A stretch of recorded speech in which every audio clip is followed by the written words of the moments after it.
미국의 뉴욕에 아주 큰 부자가 살고 있었습니다. 이 부자는 취미가 뭐였느냐 하면 골동품을 수집하는 그런 취미를 갖고 있었습니다. 그래서 전 세계에 어디에 진귀한 골동품이 있다 하면 고가의 돈을 들여서 그 골동품을 샀습니다. 그래서 이 부자의 집은 골동품으로 넘쳐났습니다. 그 골동품은 대단히 비싼 고가의 가격을 가지고 있었습니다. 어느 날 이 부자가 유럽 여행을 떠나게 되었습니다. 유럽 여행을 떠나는데 자기 집에 넘쳐나는 그 골동품을 누가 훔쳐가면 어떡하나 고민이 있었습니다. 그래서 아주 무서운 개를 한 마리 샀습니다. 개를 묶어두었습니다.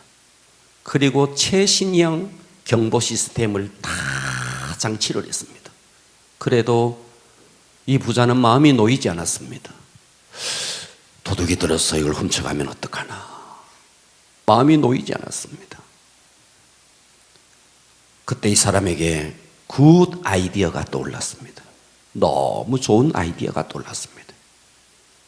그 아이디어가 뭐였느냐 하면 뉴욕의 뒷골목에 가면 산 가격에 화려하게 보이는 얼핏 전문가가 아니면 그게 막 좋아 보이는 그런 그림들, 가끔씩 아파트 앞에서 컴퓨터로 그린 그림들이 있듯이 그런 수많은 그림을 아주 싼 가격에 사가지고 와서 그 골동품이 있는 거기에다가 군데 자기 마음에 내키는 대로 20만 달러, 30만 달러, 어떤 거는 100만 달러, 자기가 무작위로 막 가격표를 매겨놓고 큰 그림들, 겉으로 보면 화려하게 보이는 그림들을 거기다가 두었습니다.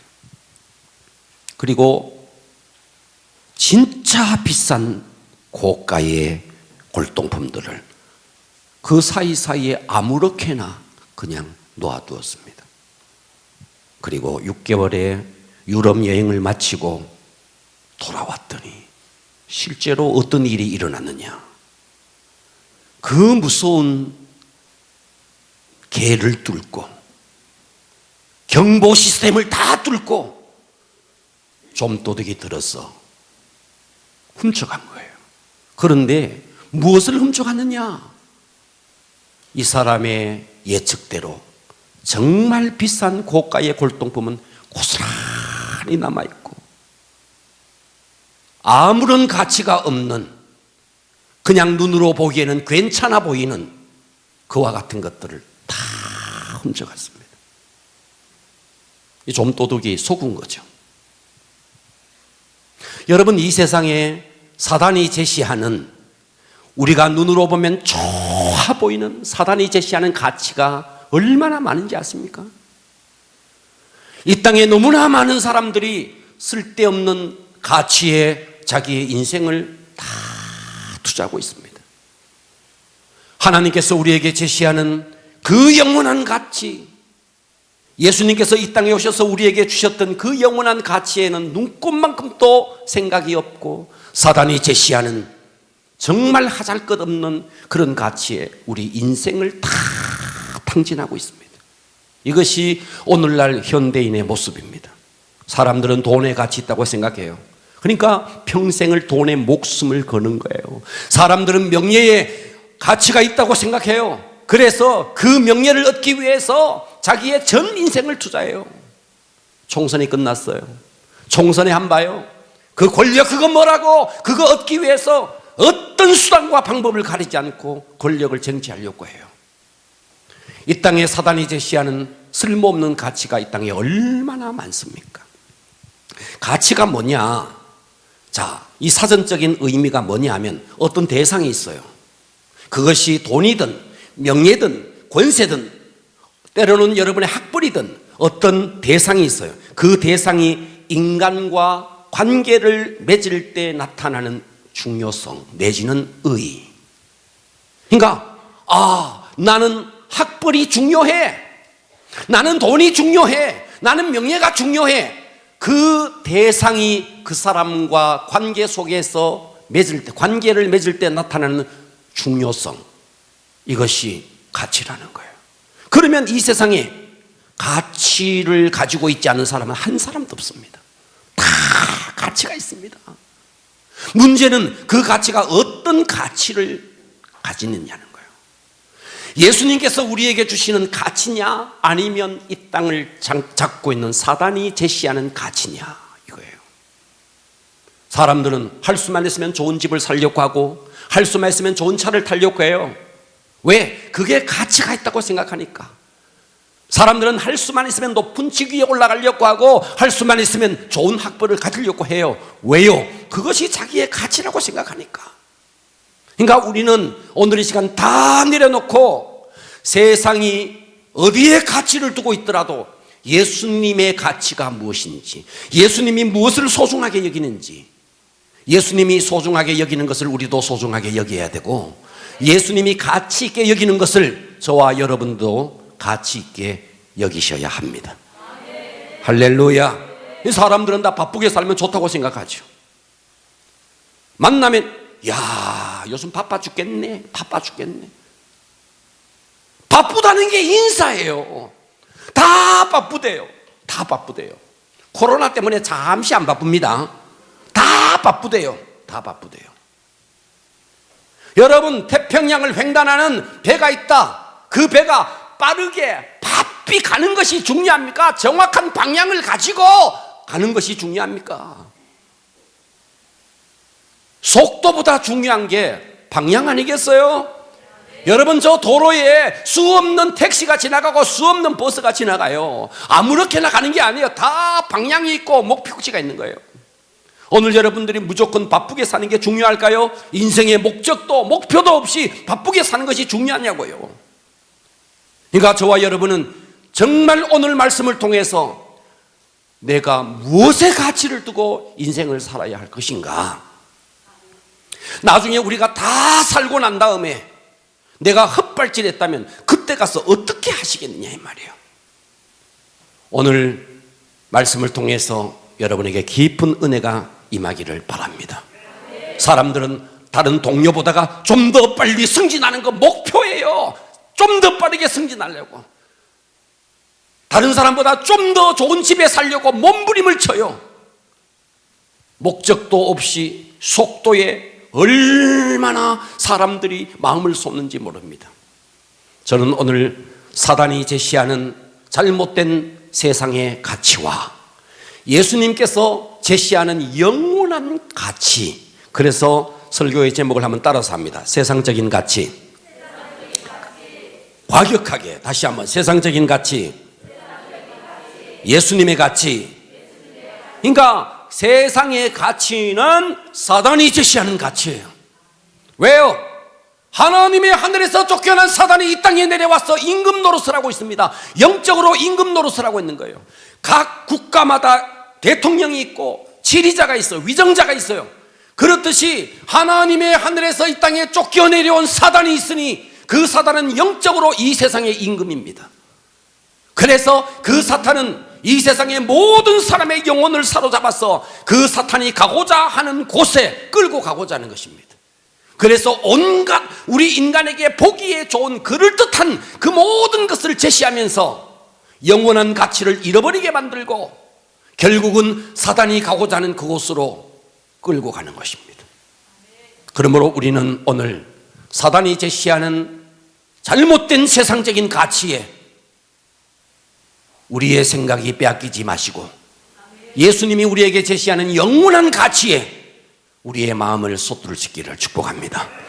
오늘 본문은 예수님께서 공생애를 시작하시면서 성경에 보니까 성령에 이끌렸대요. 성령에 이끌려서 광야로 갔어요. 광야에 가서 사단에게 시험을 받습니다. 줄이시면서 40일 금식을 하면서 거기서 시험을 받아요. 이 시험을 할 때 사단이 세 가지를 예수님에게 제시를 해요. 그 세 가지 제시하는 것이 뭐냐 하니까 사단이 이 세상에서 얼마든지 줄 수 있는 세상적인 가치라는 거예요. 그러니까 사단은 얼마든지 이 땅에 거 줄 수 있어요. 물질도 줄 수 있고 명예도 줄 수 있고 세상 영광도 사단은 얼마든지 줄 수 있어요. 왜요? 이 세상을 장악한 자가 사단이기 때문에 이런 것들을 제시하면서 그것에 너의 인생을 온통 탕진하고 마지막 내가 가는 곳에 가자는 거예요. 그 사탄이 가는 곳이 어디예요? 영원한 지옥에. 그 사탄이 제시하는 잘못된 이 세상의 가치로 우리를 유혹하고 있는 것입니다. 오늘 말씀을 통해서 은혜 받기를 바랍니다. 첫 번째, 사단이 제시하는 잘못된 세상 가치의 첫 번째가 뭐냐? 물질이라는 거예요. 뭐라고요? 물질이라는 거예요. 뭐라고요? 뭐라고요? 물질. 돈이라는 거예요. 돈이 사단이 제시하는 첫 번째, 너 이 돈의 가치를 두어라는 거예요. 돈을 버는데 너의 인생의 가치를 거기에 두어라는 거예요. 본문을 보십시오. 마태복음 4장 3절에 보니까 시험하는 자 사탄이에요. 사탄이가 와서 예수께 나와서 말합니다.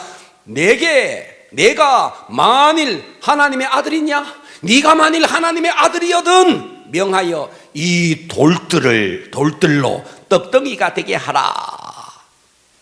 떡이 상징하는 게 뭐냐 하면 이 세상 물질이라는 거예요. 떡이 뭐라고요? 떡이 뭐라고요? 물질이라는 거예요. 물질로 유혹하고 있는 거예요. 그러니까 예수님은 물질이 아니거든. 예수님의 가치는 물질이 아니거든. 예수님의 가치는 돈 많이 버는 게 아니거든. 예수님은 돌로 실제로 떡덩이를 만들 수 있는 전능한 분이에요. 얼마든지 할 수 있어요. 떡 공장을 차릴 수도 있어요. 얼마든지 그럴 수 있어요. 그러나 예수님은 예수님의 가치가 그것이 아니었기 때문에, 자 4절을 보십시오. 예수께서 대답하여 이르시되 기록되었으되 사람이 떡으로만 물질로만 돈으로만 살 것이 아니요 하나님의 입으로부터 나오는 모든 말씀 하나님의 말씀으로 살 것이니라. 아멘. 그러니까 예수님의 가치가 뭐였느냐? 돈이 아니었다는 거예요. 물질이 아니었다는 거예요. 예수님의 가치가 뭐냐?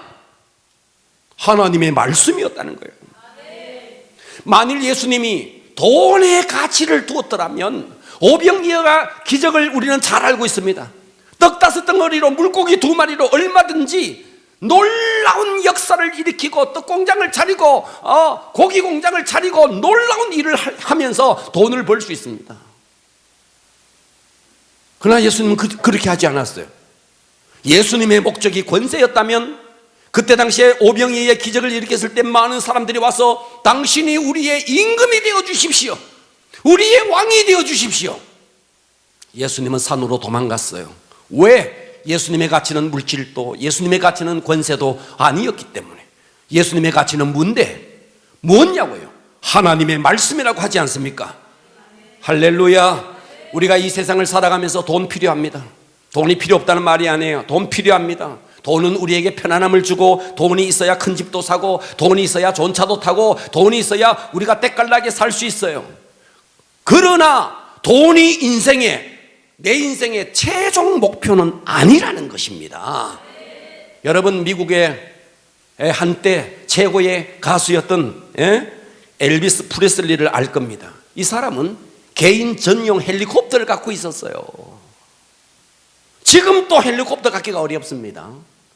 개인 전용 헬리콥터를 가지고 정말 이 땅에서 때깔나는 인생을 살았습니다. 그러나 이 사람은 아주 젊은 나이에 세상을 떠났어요. 불안과 두려움 속에 42세의 생을 마감합니다. 다 두려움 속에 있었어요. 명예도 있었고 세상 인기도 있었고 돈도 있었고 다 가졌는데 이 마음속에 불안한 마음을 떨쳐버릴 수가 없는 거예요. 하나님이 없는 모든 인생은요 그 마음속에 불안과 공포가 있습니다. 코로나가 불어오니까 세상 사람들은 얼마나 불안한지 모릅니다. 그러나 우리가 정말 예수님을 바로 알면 우리는 세상의 공포, 불안 있을 수가 없는 것입니다. 여러분, 참된 가치는 예수님은 이런 것에, 사단이 제시하는 이런 것에 가치를 두지 않았다는 거예요. 여러분, 영국에서 감리교의 창시자였던 요한 웨슬레가요 있었는데, 그 요한 웨슬레가 어느 날 전도를 갔다 오다가 보니까 자기 집에 불이 난 거예요. 집이 불이 난 거예요. 불이 그냥 새카맣게 태운 거예요. 사람들이 왔어 웨슬레에게, 목사님 집이 다 타버렸습니다. 어떡합니까? 그때 요한 웨슬레 목사님이 멋진 말을 했습니다. 내가 지금까지 저 집 관리한다고 힘들었는데 내가 집 관리하지 않고 전도에 몰입할 수 있어서 너무 감사하다고. 우리 그럴 수 있겠어요? 그럴 수 있겠느냐고요. 식업을 좀 빼고 울지 않겠습니까? 재산의 가치를 둔 사람은 돈이 날아가면요 절망합니다. 여러분, 우리의 가치는 돈일 수 없습니다. 돈을 뛰어넘는 영원한 가치. 할렐루야. 돈이 필요해요.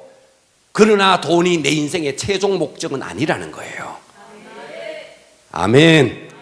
일본에서 실제로 있었던 한 일인데요, 미국에서 일본에 진출한 미국의 한 대기업이 있었습니다. 회사의 경영자로서 알맞은 사람, 미국인으로서 일본에 진출해서 정말 이 회사를 잘 이끌어갈 수 있는 경영자를 찾았습니다. 조건이 있었습니다. 첫째, 젊어야 된다, 똑똑해야 된다, 정직해야 된다, 진취적이어야 된다. 그러면서도 신뢰할 만한 사람이어야 한다. 또 중요한 것은 일본 사람과 마음껏 소통할 수 있는 일본어를 잘 할 수 있어야 된다. 자, 미국에서 일본에 진출한 미국 회사, 경영진을 찾기 위해서 정직해야 되고, 신뢰할 만해야 되고, 똑똑해야 되고, 유능해야 되고, 능력도 있어야 되고, 일본어도 잘해야 되고, 그래서 일본에 진출한 미국 사람들을 찾기 시작했습니다. 이런 사람이 어디에 있나 수소문 끝에 탐문을 했더니 한 사람이 나타났습니다. 똑똑했습니다. 젊었습니다. 유능했습니다. 일본어를 자유자재로 구사할 수 있었습니다. 그래서 이 회사에서 이 사람을 찾아갔습니다. 당신이 일본에 진출한 우리 회사를 좀 맡아주십시오. 돈은 당신이 원하는 만큼 마음껏 드릴 테니까 우리 회사를 살려주십시오. 처음 찾아갔습니다. 이 사람이 이렇게 말했어요. 저는 하지 않습니다. 아, 왜 그렇습니까? 보수가 적습니까? 그래서 상상할 수 없는 천문학적인 돈을 다시 제시했습니다. 이번에는 이 사람이 거절하지 못할 것이다. 그런데 두 번째 찾아갔는데 역시 거절했습니다. 세 번째, 이거는 정말 파격적인 보수를 책정해서 이 사람을 찾아갑니다. 우리의 경영자가 되어 주십시오. 세 번째도 거절했습니다. 이해가 되지 않았습니다. 우리가 제시하는 보수와 조건이 액수가 적어서 그런 겁니까? 이 사람이 이렇게 말했어요. 아닙니다. 당신들이 제시한 보수와 조건은 저에게 충분합니다. 그런데 내가 하는 일에 비하면 그것은 너무나 가치 없기 때문에 저는 내가 하는 일을 버릴 수 없습니다. 이분이 누구였느냐? 미국에서 일본으로 진출한 미국인 선교사였습니다. 한 영혼을 구원하는 것이 수 없는 돈을 주는 그 조건, 그 보수, 이길 수가 없더라는 거예요. 왜요? 이 사람의 가치는 세상의 물질이 아니었기 때문에. 이 사람의 가치는 예수님이 제시하는 영원한 가치에 초점이 있었기 때문에 그 엄청난 것을 제시해도 이 사람에게는 차지 않는 것입니다. 여러분은 어디에 가치를 두고 있습니까? 사단이 제시하는 첫 번째 가치가 물질입니다. 두 번째, 사단이 제시하는 잘못된 세상 가치 두 번째가 뭐냐? 세상 명예입니다. 뭐라고요? 세상 명예라는 거예요. 5절을 보십시오. 첫 번째, 돈을 제시했더니, 물질을 제시했더니 예수님이 물리쳐 버렸어요. 그래서 이번에는 다른 걸 제시합니다. 이에 마귀가 예수를 거룩한 성으로 데려다가 성전 꼭대기에 세우고 이르되 네가 만일 하나님의 아들이거든 뛰어내리라. 너는 하나님의 아들이지 않느냐? 뛰어내려봐라. 그러면 어떻게 되느냐? 그가 너를 위하여 그의 사자를 명하시리라. 하나님이 너에게 천사를 명해서 그들이 손으로 너를 받들어 발이 돌에 부딪히지 않게 하리라. 너 하나님의 아들 아니냐? 네가 성전 꼭대기에서 뛰어내리면 하나님께서, 네가 아버지라고 말하는 하나님께서 천사를 보내서 너의 발이 땅에 떨어지기 전에 받들지 않겠느냐? 그러면 수 없는 사람들이 이야, 영웅이 나타났다, 천사가 내려와서 저 사람이 땅에 떨어지지 않도록 했다. 너는 그 즉시로 인기가 하늘을 찌르고 너의 명예는 하늘을 찌르게 된다.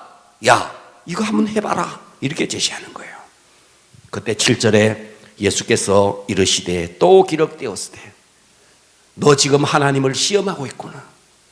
하나님이 그런 거 못해서 안 하는 게 아니야. 하나님을 시험하고 있구나. 주 너희 하나님을 시험하지 말라. 할렐루야. 박수 갈채를 보내고 수 없는 사람들 앞에서 인기가 올라가고 유명해지고, 예수님은 그것이 목적이 아니었던 거예요. 여러분, 사도 바울은요 유명해지려고 몸부림쳤던 자예요. 예. 가말리엘 문화생으로요, 그는요 이 세상에 가질 것 다 가졌고요, 그것도 그에게는 부족했어요. 그는 예루살렘에서 명사들의 축에 들어갔습니다. 성공신화에 빠진 사람이었습니다. 성공을 위해서 물불을 가리지 않았습니다. 이 사람은 종교계에 몸을 담고 있었기 때문에 유대 사회 자체가 종교 사회였어요. 그래서 더 유명해지기 위해서 그때 당시에 예수를 믿는 자들이 저 다메섹에 있다, 내가 저 자들을 다 죽여서 내가 더 인기를 올라가고 명예가 올라가리라 그랬어요. 그게 바울이었어요. 그러나 그 바울이 그 도상에서, 다메섹 도상에서 예수를 만나버리고 그의 가치의 전도가 일어납니다. 가치가 완전히 이제 더 이상 명예, 이제 더 이상 세상 가치, 이게 아니야. 할렐루야. 그래서 바울은 그때부터 인생을 완전히 유턴하게 됩니다. 한 영혼을 위해서 30에 40에 하나 가만 그 태장을 5번씩이나 맞아가면서 영혼을 구원하기 위해서 몸부림쳤어요. 왜요? 이때까지 자기의 가치가 잘못됐다는 것을 깨달은 것입니다. 할렐루야. 여러분, 우리가 세상에 유명해지는 것, 이것이 우리의 가치가 아니라는 거예요. 물질도 사단이 제시하는 가치요, 두 번째 명예도 사단이 제시하는 가치. 그러니까 예수님은 이런 모든 것들을 다 물리쳐 버리는 것입니다. 할렐루야. 세 번째 사단이 제시하는 가치가 뭐냐?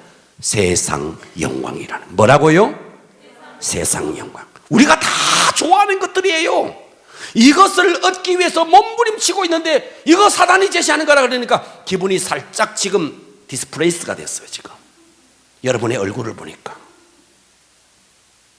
그러나 오늘의 말씀에 은혜 받으셔야 됩니다. 8절 보십시오. 마귀가 또 그를 데리고 지극히 높은 산으로 가서 천하 만국과 그 영광을 보여 이르되 만일 내게 엎드려 경배하면.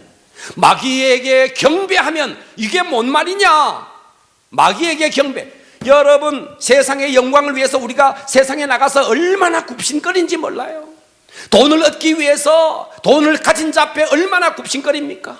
권세를 얻기 위해서 권세 가진 자 앞에 얼마나 굽신거립니까? 이게 다 사탄에게 절하는 거라는 거예요. 그러니까 사탄이 이르기에 나에게만을 경배하면 이 세상 영광까지도 마귀는 줄 수 있다는 겁니다. 할렐루야. 여러분, 세상은요 온갖 것들을 다 제시합니다. 그런데 10절에 뭐라 그랬어요? 이에 예수께서 말씀하시되 사탄아 물러가라. 아멘. 주 너희 하나님을 경배하고 다만 그를 섬기라. 예수님의 가치는 세상 영광을 위해서 사단에게 굽신거리는 것이 아니고 주 너희 하나님을 섬기고 그를 경배하는 것, 이것이 예수님의 가치라는 거예요. 그러면 여러분의 가치는 뭘까요? 여러분은 지금까지 살아오면서 여러분의 가치는 무엇이었습니까? 여러분은 지금 입 다물고 계시죠? 저는 여러분의 가치가 어디에 있는지 압니다. 한눈에 압니다. 어디에 가치가 있는지. 뭘 보면 아느냐? 나무에게 뿌리가 있고, 그리고 줄기가 있고, 그리고 가지가 있고, 잎이 나고 열매가 맺는데요, 나무에게는 뿌리가 있듯이 우리 속에 내면의 가치는요, 무엇을 유발하느냐? 내 삶의 형태, 내 삶의 행동, 내 삶을 이끌어가는 거예요. 그러니까 여러분이 지금 무엇을 위해 하루를 살고 있는가? 여러분이 가지고 있는 시간을 어디에다가 가장 많이 투자하느냐? 그 투자는 여러분 속에 보이지 않는 동기, 가치의 동기를 유발하는 겁니다. 듣고 계십니까? 돈을 위해서 몸부림칩니까? 그렇게 하루를 투자합니까? 여러분은 돈의 가치를 두고 있는 거예요. 복음을 위해서 단돈 10만 원을 투자하지 못하면서 성령 수술을 위해서는요, 몇십만 원, 몇백만 원을 투자합니다. 이 사람은 외모의 가치를 두고 있기 때문에 그런 거예요. 어디에 좋은 요리집이 있다, 몇 시간을 차를 타고 갑니다. 먹는 요리에 가치가 있으니까 몇 시간을 차를 타고 가서 요리를 먹는 거예요. 영혼 구원이나 하나님 앞에 예배 드리는 거나 이런 것이 우리의 가치가 아니니까. 그러나 예배가 가치가 된 사람은요, 다른 것을 다 희생시킵니다. 그리고 예배를 위해서 다른 것을 희생시키면서까지 예배를 소중하게 여기는 거죠. 그러니까 우리가 어디에 가치를 두고 있나? 예수님이 좋은 옷을 입기 위해서 날마다 백화점에 가가지고 말이죠, 물론 뭐 당시에 백화점은 없었겠지만 우리는 그렇게 살아야 돼요. 예수님이 만일 좀 더 멋지기 위해서 턱을 깎고 어쩌게 했다면 우리도 그거 해도 돼요. 성경은 이 세상의 거 사랑하지 마라. 이생의 자랑, 안목의 정, 이런 거 사랑하지 마라. 할렐루야. 주일 성수도 제대로 못하면서, 주일 성수도 제대로 못하면서, 11조도 제대로 못하면서 온갖 세상에 마음을 두고 있는 거죠. 그건 가치가 어디에 있느냐? 다니엘은 기도의 가치를 뒀어요. 그러니까 사자굴에 던져진다는 걸 알면서도 기도하는 거죠. 어디에 가치를 두고 있느냐에 따라서 행동이 나오는 거예요. 할렐루야. 여러분의 가치는 도대체 어디에 있습니까? 예수님은 먼저 그의 나라와 의를 구하라. 이것이 우리의 가치가 되기를 바랍니다. 사단이 제시하는 가치 3가지. 첫째, 물질. 둘째, 명예. 셋째, 세상 영광. 이런 것들로 우리 인생을 함몰시키는 것입니다. 그렇다면 예수님이 제시하는 영원한 가치는 뭐냐? 어느 날 한 율법사가 예수님에게 와서 예수님을 시험하기 위해서 이렇게 물어봅니다. 마태복음 22장 35절을 보면 그 중에 한 율법사가, 마태복음 22장 35절, 그 중에 한 율법사가 예수를 시험하여 묻되 선생님, 율법 중에서 어느 계명이 크니까? 37절, 예수께서 이르시되 내 마음을 다하고 목숨을 다하고 뜻을 다하여 주 너희 하나님을 사랑하라 하셨으니 이것이 크고 첫째가 되는 계명이다. 그러니까 예수님이 여기는 최고의 가치는 뭐였느냐? 주 너희 하나님을 사랑하는 거라는 거예요. 하나님을 사랑하는 것. 아멘. 하나님을 사랑하는 것이 예수님에게 있어서 최고의 최고의 가치라는 거예요. 예. 여러분, 하나님을 사랑하는 게 뭐예요? 예. 여러분, 우리가 하나님 사랑한다니까 막 공중을 향해서 하나님 사랑한다고 외치는 겁니까? 하나님을 사랑하는 것은요, 그분이 내 삶 속에 임재하셔서 그분의 뜻대로 살아가는 겁니다.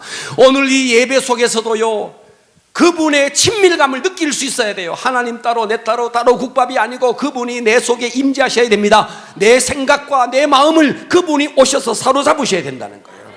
그러니까 실제로 우리가 하나님을 만나기 위해서는요, 꼭 성전에 안 오셔도 돼요. 여러분의 골방에서도 얼마든지 주님을 만날 수 있고, 지하철을 타고 가면서도 눈만 내리면 얼마든지 그곳이 골방일 수 있습니다. 얼마든지 우리는 어디에서나 주님을 만날 수 있는 겁니다. 여러분, 하나님의 임재 속에 여러분 들어가면요, 불안이 바로 떠나갑니다. 평강이 임합니다. 미움이 바로 떠나갑니다. 하나님은 자체가 사랑이기 때문에 우리가 그분의 임재 속에만 들어가면 미움은 내게 있을 수가 없어요. 떠나가게 되어 있는 거예요. 저절로 사랑이 나타나는 겁니다. 우리 하나님의 임재 속에 살기를 바랍니다. 할렐루야. 하나님을 사랑하는 자가 예배를 사모하게 되어 있고, 여러분, 세상의 연인들끼리도요, 사랑해봐요. 아낌없이 줍니다. 줬는데 본전 생각나면 사랑하는 거 아닙니다. 여러분은 여러분의 자녀에게 아낌없이 주지 않습니까? 왜요? 사랑하니까. 연인이 생겼는데 아낌없이 주고 싶죠. 그 사람을 위해서 뭔가 하고 싶죠. 사랑하면 그렇게 되는 거예요.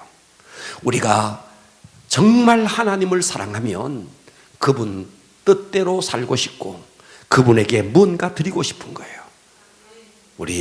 우리의 가치가 하나님을 사랑하는 가치가 되기를 바랍니다. 두 번째 예수님의 가치는요, 하나님 사랑이고, 두 번째는 따라서 합니다. 이웃 사랑. 두 번째 사랑은 이웃을 사랑하는 거라는 거예요. 39절 보겠습니다. 둘째도 그와 같으니 내 이웃을 내 자신같이 사랑하라 하셨으니 이 두 계명이 온 율법과 선지자의 강령이다. 구약을 한마디로 말하면 하나님 사랑, 이웃 사랑, 율법과 선지자의 강령이 뭐냐? 하나님을 사랑하는 것이고 내 이웃을 너 몸처럼 사랑하는 것이다 하는 겁니다. 할렐루야.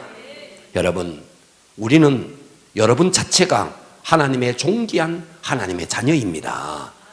아멘. 그렇다면 저와 여러분은 이제 이 예수님의 가치가, 자, 하나님 사랑, 따라서 합니다. 하나님 사랑, 이웃 사랑. 이 하나님 사랑과 이웃 사랑이 구체적으로 어떻게 표현되어 나왔느냐? 다시 말해서 하나님을 사랑하고 이웃을 사랑하는 게, 물론 우리가 이웃을 사랑하는데 물질로도 도와줄 수 있고 그의 필요한 부분을 도와줄 수 있는 것도 중요한 거예요. 그러나 그것을 뛰어넘는 것이 뭐냐? 예수님의 이웃 사랑은 전도로 나타났다는 거예요. 본문을 자, 마가복음 1장으로 갑니다. 마가복음 1장 34절에 보면 예수님의 공생의 시절에 귀신을 쫓아내고 수없는 병자를 고쳐주셨어요. 그 예수님의 소문이 갈릴리에 다 퍼져나갔습니다. 수많은 사람들이 예수님께 몰려왔습니다. 34절, 예수께서 각종 병이 든 많은 사람을 고치시며 많은 귀신을 내쫓으시되 귀신이 자기를 알므로 그 말하는 것을 허락지 아니하니라. 새벽 아직도 밝기 전에 예수께서 일어나 나가 한적한 곳으로 가사 거기서 기도하시더니 시몬과 및 그와 함께 있는 모든 자들이 예수의 뒤를 따라가 만나서 이르되 모든 사람이 주를 찾나이다. 수많은 병자를 고쳐주고 귀신 들린 자를 쫓아주었어요. 그러면서도 예수님은 한시도 하나님 아버지와 관계를 끊지 않았습니다. 새벽에 하나님 앞에 나가서 기도했습니다. 사람들이 예수님을 찾아왔어요. 기도하는 예수님에게 만나서 이르되 모든 사람이 주를 찾나이다. 38절 합독합니다. 시작. 이르시되 우리가 다른 가까운 마을들로 가자. 거기서도 전도하리니 내가 이를 위하여 왔노라. 아멘. 예수님이 이 땅에 오셔서 이웃을 사랑하는 최고의 가치는 뭐냐? 병을 고쳐주고 귀신을 쫓아주고, 이것은요 최고의 가치를 이루기 위한 하나의 수단이었어요. 그렇기 때문에 여러분은 교회에 오는데 병 낫기 위해서 오면 안 돼요. 예수님을 만나야 돼요. 그분의 목적을 이루어드려야 돼요. 나는 교회에 가니까 마음이 편하더라. 그것만 목적하면 안 돼요. 당연히 마음에 평안이 와요. 예수 믿으면 당연히 불안이 떠나가고 평안이 와요. 기쁨이 와요. 슬픔이 떠나가고 당연히 그렇게 돼요. 그러나 그것은 우리의 목적일 수 없는 거예요. 예수님이 이 땅에 오신 목적이 뭔데? 하나님 아버지의 뜻을 이루는 거예요. 그 하나님 아버지의 뜻이 뭔데? 영혼 구원이라는 거예요. 전도하러 왔다 그러잖아. 거기서도 전도하리니 내가 이를 위하여 왔노라. 물고기에만 관심이 많았던 베드로, 다시 말해서 먹고 사는 데만 관심이 많았다는 거죠. 그런데 그가 예수님을 만나자 그 물을 버려버렸어요. 삭개오를 생각해 보십시오. 세금을 걷어서 다른 사람들의 호주머니를 털어서 열심히 착복해서 돈밖에 몰랐던 삭개오, 예수님을 만나버렸어요. 돈을 이웃을 위해서 더 유통하기 시작했던 거예요. 할렐루야. 우리의 아들 요한 보십시오. 어머니를 앞세워서 어떻게 하면 예수님의 한 자리 차지할까, 우의정될까 좌의정될까 그랬던 자 아닙니까? 그러나 예수님을 만나자 우리의 아들, 그가 사랑의 사도 요한이 되는 것입니다. 예수님을 만나면 이렇게 사람이 가치 자체가 바뀌어져 버리는 것입니다. 오늘 여러분을 돌아보세요. 나는 아직도 물고기에만 관심 있는 베드로가 아닌지, 나는 아직도 물질에만 눈이 팔려서 동족의 피를 빨아먹는 흡혈귀와 같은 그런 삭개오가 아닌지, 아니면 예수를 이용해서 높은 자리에만 관심이 많은 그런 우리의 아들이 아닌지. 예수님의 관심은 높아지는 것도 물질도 권세도 세상 영광도 이런 것이 아니었다는 거예요. 하나님 사랑, 이웃 사랑, 그것이 결정적으로 나타난 게 무엇이었느냐? 영혼 구원이었다는 것입니다. 저는 이런 사람을 한 부부를 알고 있습니다. 이 부부는 의사입니다. 아버지 어머니는 미국에 살아요. 이 부부는 전문 의사 과정을 다 거쳤습니다. 한국에 살면 정말 빛나는 삶을 살 수 있는 그런 부부였어요. 그런데 이분들이 하나님의 음성을 들었어요. 그리고 자기들의 진로를 결정합니다. 하나님께서 지금까지 자기에게 주신 그 의수를 통해서 아마존으로 가겠다. 아마존에 가서 복음을 증거하겠다. 부모, 형제, 가족들이 다 말렸습니다. 왜 하필이면 아마존이냐? 아마존에는 아직도 선교사들이 넘쳐나고 있다. 너 부부 한국에 있기 싫거든 미국으로 건너와라. 미국에서 우리 엄마와 아빠랑 같이 살자. 그때 이 아들이 이렇게 말합니다. 아버지, 저는 지금까지 내 자신을 위해서 살았어요. 이제 남은 생은 내 자신을 위해서가 아니라 나를 위해서 십자가에 죽으신 그분을 위해서 살고 싶어요. 이 아버지 어머니도 그렇지 않아요. 아들의 이것을 꺾지 못하고 아버지가 이렇게 말합니다. 아들아, 나는 지금까지 정말 나만 위해서 살았는데 너는 어쩌면 그렇게 훌륭한 생각을 할 수 있었니? 아빠가 뒤에서, 엄마가 뒤에서 너희를 위해서 기도로 지원할 테니 아마존으로 가서 복음을 위해서 열심히 살아라. 문화시설이 하나도 없는, 전기도 들어오지 않는, 정말 이 땅에서 누릴 수 있는 아무것도 누릴 수 없는 아마존에 들어가서 그는 평생을 복음을 위해서 살았습니다. 찰스 피니가 시카고 거리를 지나가면서 사거리에서 눈물을 팡 쏟으면서 통곡을 하면서 울어요. 옆에 있던 사람이, 목사님 왜 그렇게 우십니까? 저 사람들 봐. 저 사거리에 수없이 지나가는 저 무리들을 봐. 다 저들이 지옥으로 끌려가고 있어. 나는 저들의 영혼을 보니 가슴이 아파서 울 수밖에 없어. 찰스 피니의 유명한 것이 바로 이 복음을 위해서 이렇게 살고자 하는 그 중심이 하나님 앞에 발견된 것 아니겠습니까? 할렐루야. 오늘 저와 여러분 명심하십시다. 어떤 사람은요 이렇게 이야기하더라고요.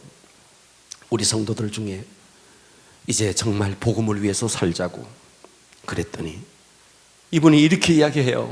목사님, 저는 아직도 복음으로 살기 전에 제가 치료를 받아야 돼요.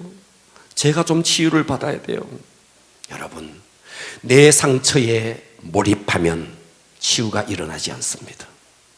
내 상처를 뛰어넘어, 비록 내가 상처투성이 인생이지만 눈을 열어서 이웃의 수 없는 영혼이 지옥으로 가고 있는 그 영혼에 대해서 눈이 열리면, 그리고 그 영혼을 구원하고 하기 위해서 살고자 하면 하나님은 여러분의 상처도 만져주시고 모든 부분을 회복시켜 주시는 것입니다. 사도 바울의 최고의 가치가 복음 증거 아닙니까? 우리 모두 이 땅에 목적 없이 만들어진 거 하나도 없습니다. 하늘은 하늘의 목적이 있고 땅은 땅의 목적이 있고 바다는 바다의 목적이 있습니다. 하물며 만물의 영장인 우리 인간이겠습니까? 우리 모두는 목적이 있어서 하나님께서 이 땅에 보내셨습니다. 그 목적이 뭔데? 하나님 사랑, 이웃 사랑. 물질을 버십시오. 그것으로 하나님을 사랑하고 이웃을 사랑하십시오. 명예가 높아지면 좋습니다. 얻으십시오. 그것이 목적이 아니라 그것을 통해서 하나님 사랑, 이웃 사랑. 세상 영광을 누릴 수 있거든 누리십시오. 그러나 그것이 목적일 수 없습니다. 그것을 통해서 하나님 사랑, 이웃 사랑. 그 하나님 사랑, 이웃 사랑이 무엇으로 나타나야 됩니까? 영혼 구원으로 나타나야 되는 것입니다. 이것이 가장 잘 사는 것입니다. 만일 지옥에 떨어져 있는 수 없는 영혼들이 있습니다. 그 지옥에 떨어져 있는 영혼들에게 찾아가서 당신에게 최고의 가치가 있다면 무엇이겠습니까? 100이면 100, 1000이면 1000, 만이면 만. 지옥에 떨어지지 않도록 복음을 증거하는 것이 가장 중요한 인생의 가치입니다. 모든 지옥에 떨어져 있는 영혼들은 그 지옥에 떨어진 그 참상이 무엇인지를 너무나 잘 알기 때문에 그들은 이렇게 외칠 것입니다. 이 지상에서 최고의 가치는 영혼 구원이라고. 할렐루야. 이것이 최고의 가치가 되어야 되는 것입니다. 그러므로 교회는 모든 시스템을 작동해서 영혼 구원을 위해서 살아야 되는 것입니다. 여러분, 아름다운 호수가 있는데 거기에 들어오는 물만 있고 나가는 물이 없고 만일 물이 계속 고여만 있으면 썩습니다. 교회는요, 물이 들어와야 됩니다. 새로운 영혼들이 계속해서 살아나야 합니다. 그럴 때 그 교회는 아름다운 교회가 될 것입니다. 할렐루야.